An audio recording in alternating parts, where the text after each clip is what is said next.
Thank you for joining us. This is the news at 7 on NTA International. We're live in Abuja. I'm Ruth Aguela, and my sign language interpreter is Deborah Dangana. Let's bring you the headlines. Nigeria's government approves change of scope of Abuja-Kaduna-Kano Highway. Reviews contract sum to over 797 billion naira. Nigeria reaffirms commitment to global green energy initiative as it prepares to transit to net zero emission by 2050. And 2021 World Wildlife Day, United Nations call for global action towards a better world.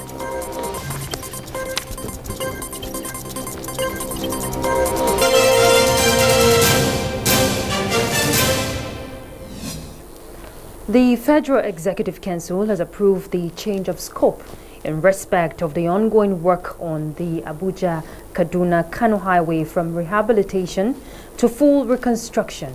Consequently, the existing contract sum has also been changed from 155 billion naira to 797.2 billion naira to provide for additional works to undertaken.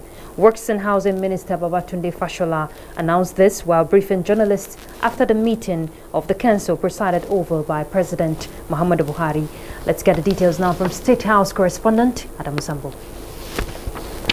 The 375.9-kilometer Abuja-Kaduna-Zaria-Kano road is a critical part of Nigeria's most important highway system, enabling the movement of people and products from the north to the south and vice versa. For the Buhari presidency, the road is key to uniting the Nigerian people and economy. And this informed the Federal Executive Council's approval for the full reconstruction of the road, as explained by Works and Housing Minister Babatunde Fashola. Council considered and approved the request for that change of scope and the incidental cost consequence to provide for full reconstruction of the main carriageway and also trailer parks, way bridges, toll stations, additional side lanes in the built-up areas across the FCT, Niger State, Kaduna State, and Kano State, which are all served by the road. The road project will therefore be executed in phases, with Kaduna-Zaria section to be completed in the fourth quarter of next year, while the Zaria-Kano as well as Abuja-Kaduna sections will be finalized in the first and second quarters of 2023 respectively. The minister also briefed the council on the progress of work in respect of the Highway Development Management Initiative aimed at getting the private sector to invest and benefit in road maintenance management and provision of allied services. We will be handing over 12 routes of about 1,963 kilometers across Nigeria. This value-added concession requires them to maintain the entire right-of-way, provide all of the support services, tolling, towing vehicles, ambulance services, pavement repair, vegetation control, building of rest houses. So it's big business that we expect to see.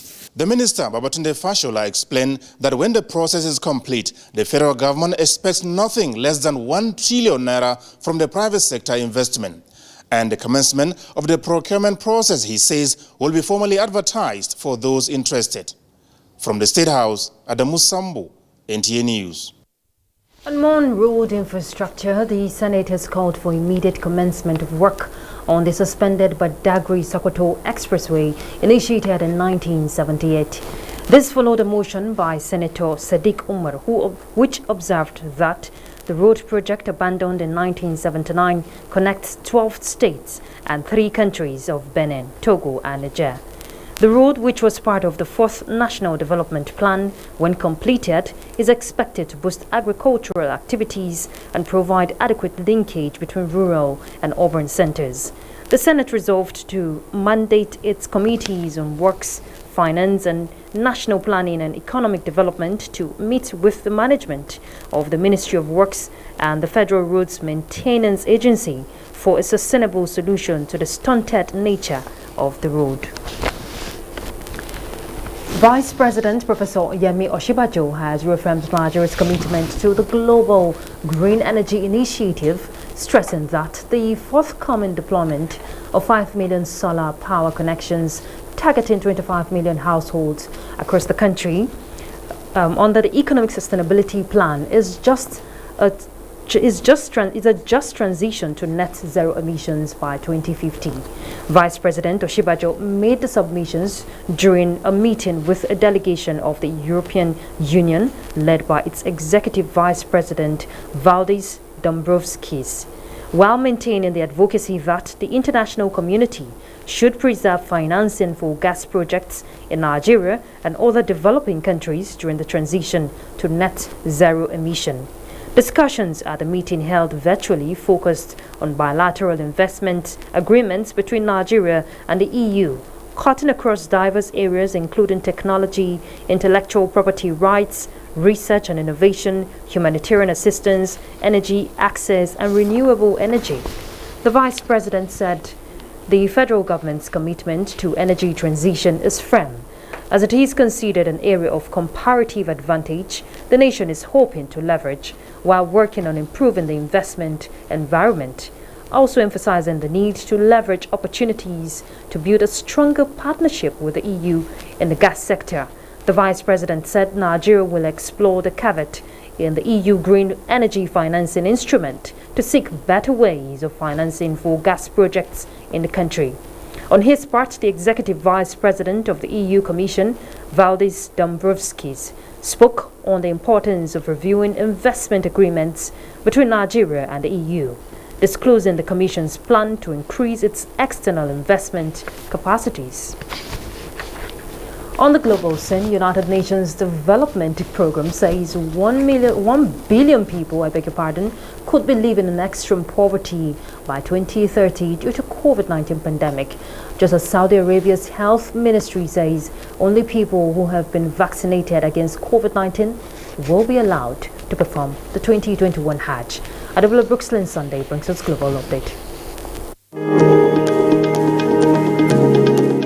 The United Nations Development Programme UNDP says the unprecedented impact of the COVID-19 pandemic could create a sharp rise in the number of the world's extremely poor population unless quick action is taken to speed up economic recovery. The Sustainable Development Goals that will take us to the year 2030 as a milestone to essentially transform our economies.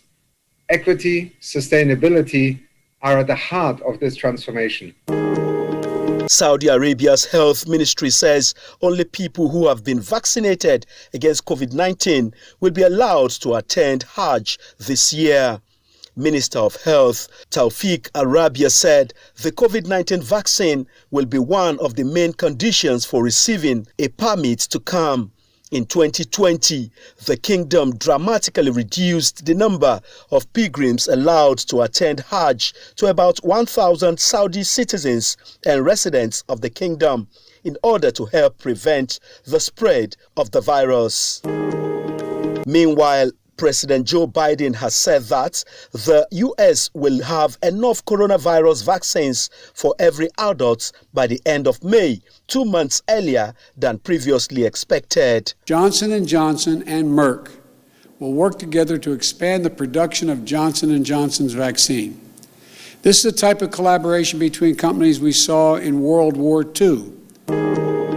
Available data on the WHO coronavirus dashboard at about 7 p.m. Nigerian time show that 115,579,485 people have been infected with the virus. Back home, the Nigeria Center for Disease Control, NCDC, as at 2nd March, confirmed 479 new cases of the virus, bringing the total number of infected persons in the country to 156,496, 134,551 discharged, while 1,923 deaths have been recorded. Adebola Brookslyn Sunday, NTA News.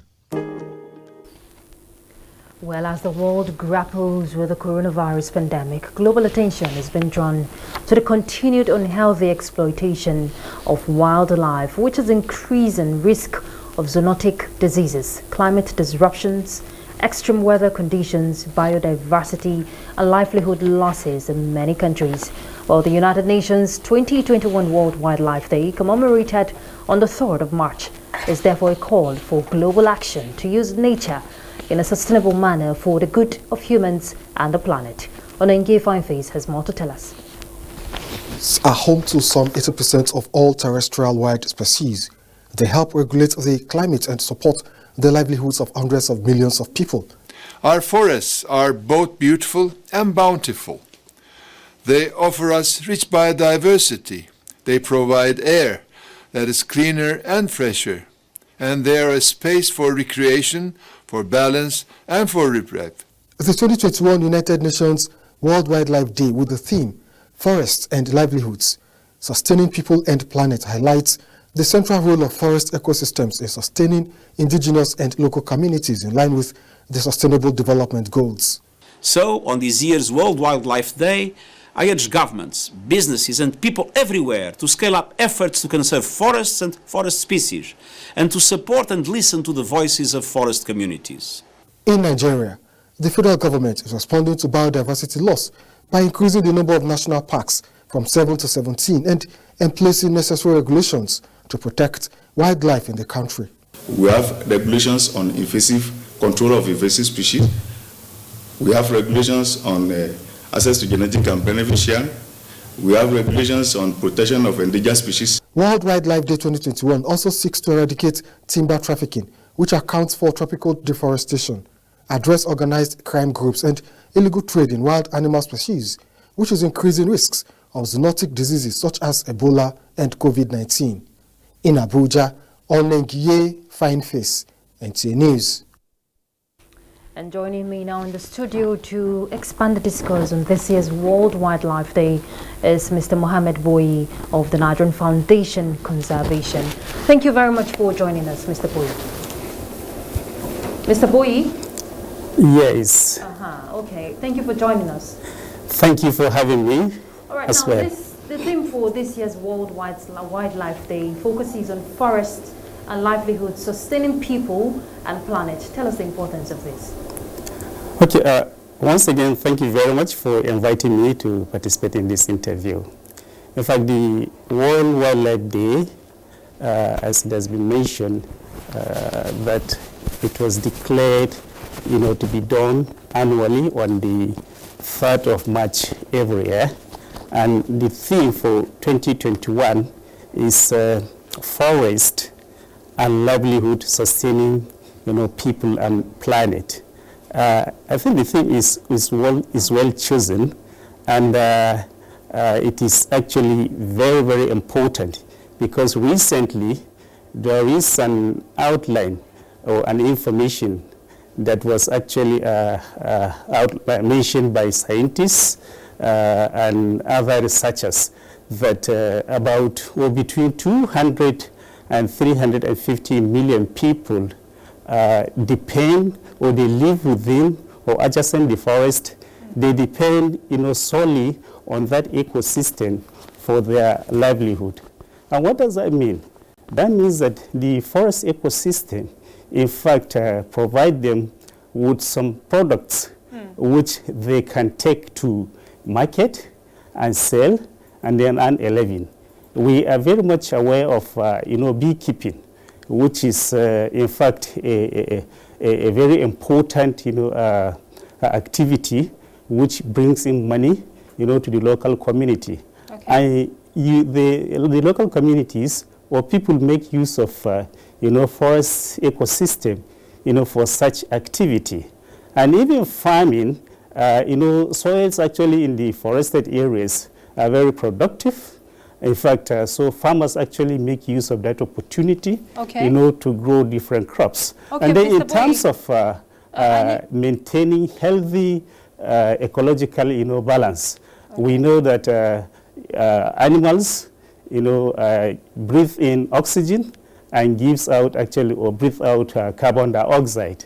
And this carbon dioxide instead of going to the atmosphere and then pollute it, is actually being taken, by the forest, by the vegetation, by the trees. Mr. Boye, let me hold your thoughts there. Yes. You're aware that Nigeria is still inundated with unsustainable environmental practices. We have the illegal timber and wildlife trade. Now, how can the country get out of this situation and conserve natural ecosystem for posterity's sake?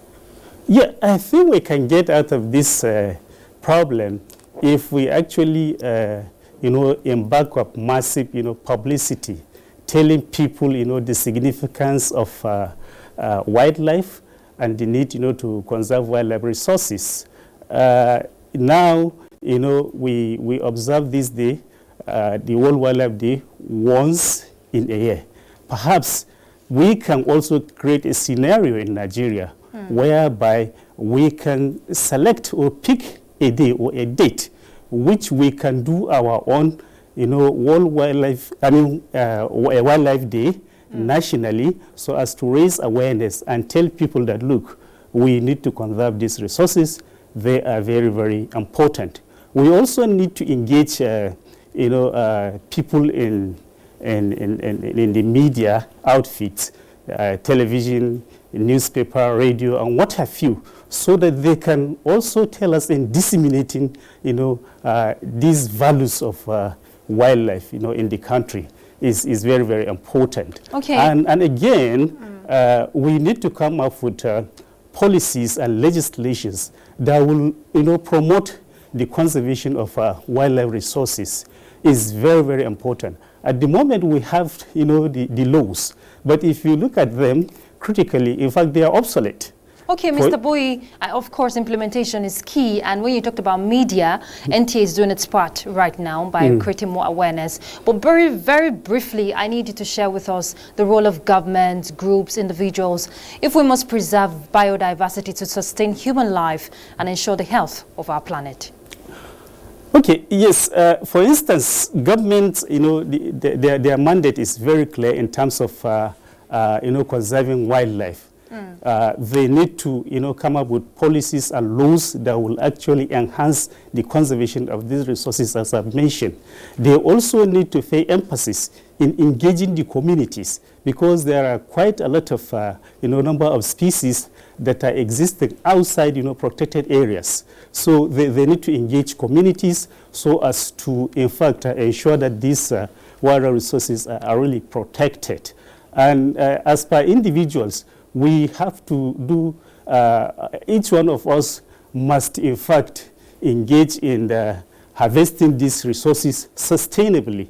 Because at the moment, what is happening, people look at it as a God-given, resources. So they just harvest the resources anyhow, unsustainably. But as an individual, you have to look at it carefully. Some years back, these wildlife, in fact, they are very much around. Almost even if you go outside a village, you will encounter maybe with a hare, a rabbit, or an antelope. But these days, the situation have changed. So what does that mean? That means that people have been harvesting these resources on an unsustainable manner. So we need to change that attitude. Thank you very much, Mr. Mohammed Boye. Of course, we have to play our own role by, preserving their habitation. Thank you very much for your time. Thank you very much, and it's a pleasure coming here as well. All right, let's go on a break. We'll be back. Stay tuned. I am there now. Are you sure this will work? It has to. I can't miss these guys get choked. Just keep your phone on so I can listen. Today we're going to be discussing sleep disorder. What is the medical term for sleepwalking? Somnambulism. Correct. Get free Intel to Intel calls and experience HD quality conversations every time. Intel. Live more. Thank you for staying tuned. Amalgamated Union of Foodstuff and Cattle Dealers of Nigeria has suspended its strike on food distribution to some parts of the country. This came up after intensive negotiation between the leaders of the group and the governor of Kogi State, Yahya Bello, who was assigned by President Muhammadu Buhari to look for the way forward as the strike impacts various sectors of food production and supply chain, which affected the nation's economy directly. Malam Tahir Mohammed, the chairman of the Amalgamated Unions, says that they decided to call up the strike as a result of intensive discussion with the stakeholders assigned by federal government to intervene and provide solutions to the problems, including their needs for better businesses in the country. We'll bring you the details in our subsequent bulletin. Let's look at electoral matters. The Independent National Electoral Commission has identified lack of access to polling units as a major challenge facing the electoral process in Nigeria. Chairman of the Commission, Professor Mahmoud Yakubu, stated this during an engagement with the National Assembly Joint Committee on INEC and Electoral Matters on how best to give Nigerians access to vote. Dayo Winshola reports. The of polling units created since 1999, according to INEC, has continued to create a crisis of access to vote among Nigerians, with many negative impacts. The National Assembly should know that the Commission is making efforts to build a national consensus to solve the crisis, learning from previous unsuccessful attempts. And then we want the National Assembly to support the Commission to convert existing voting points to polling units and to relocate some of them to underserved areas. The leadership of the National Assembly expressed readiness to support the Commission to deliver on its mandate. We are going to be up and doing. We'll make sure we provide for INEC those resources that will make you perform your work wonderfully well. To design and adopt a decision-making model that builds confidence and gives people the confidence to accept that this process is not designed to benefit one group. INEC promised to continue its engagements with critical stakeholders until adequate access is created for all Nigerians to vote. From the National Assembly, Dayo Bunshola, NTA News. Federal government approves establishment of SIM swap centers and the extension of their enrollment license tenure. The Ministerial Task Force on the NIN SIM registration chaired by Minister of Communications and Digital Economy has, at a fourth review meeting, approved the establishment of dedicated SIM swap centers across the local government areas by telecommunications companies. A joint statement by NIMSI's head of corporate communications, Kayode Adegoke, and Director of Public Affairs, Nigerian Communications Commission, indicates that approval was also given for the extension of the tenure of NIN enrollment agent licenses for the telcos from 1 to 5 years in consideration of their satisfactory performance, subject to continuous monitoring. This is a deliberate effort of the federal government to simplify the enrollment process for Nigerians and legal residents.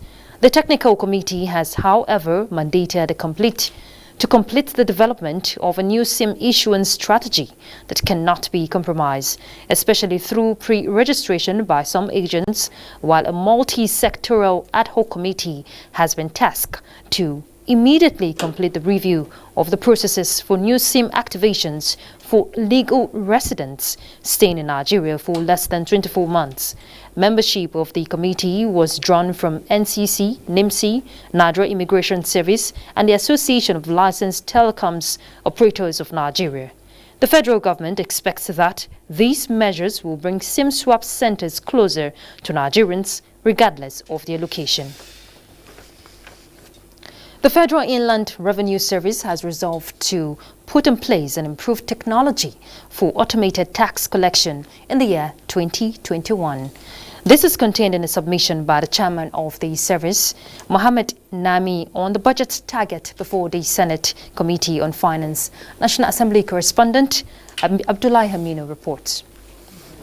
The primary objective of the 2021 budget by the Federal Inland Revenue Service, according to Mohammed Nami, is to achieve optimal assessment and collection of tax for the federal government. The possibility of marginal reduction in the taxable income of taxpayers due to the effect of COVID-19 pandemic, according to him, is what necessitated the new strategies. We already have the workforce.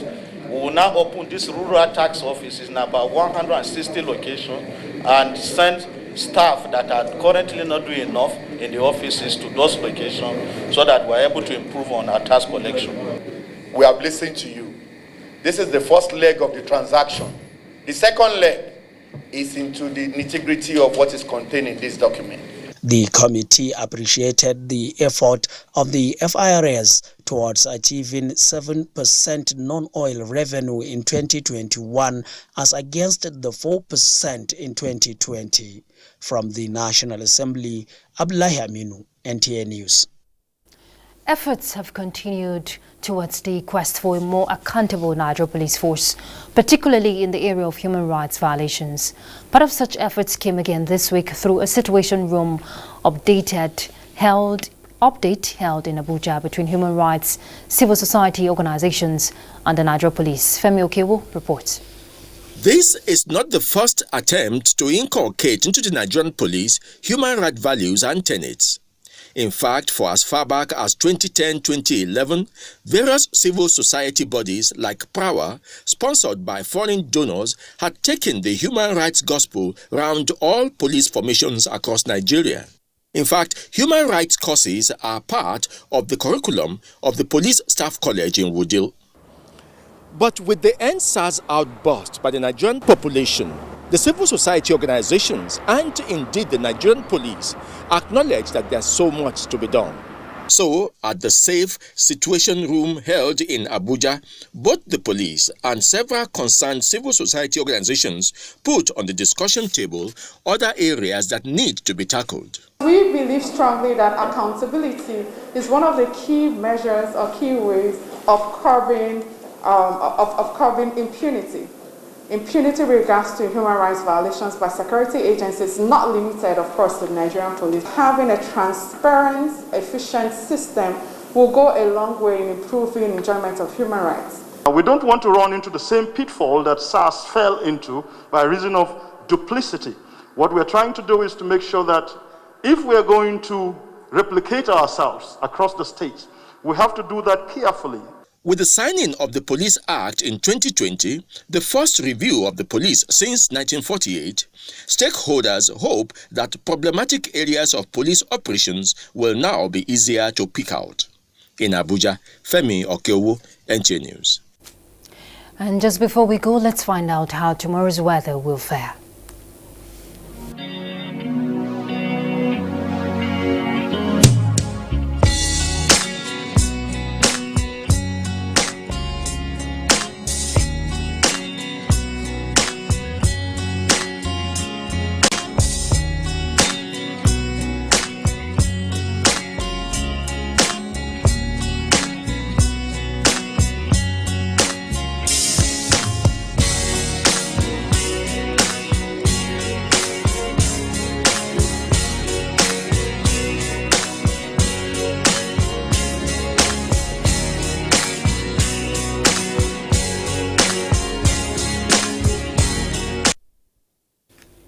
That's the news. Thanks for your time with us. I'm Ruth Aguwele and my sign language interpreter is Deborah Dangana. But let's also remind you to keep the fight on against rape and rapists. Bye.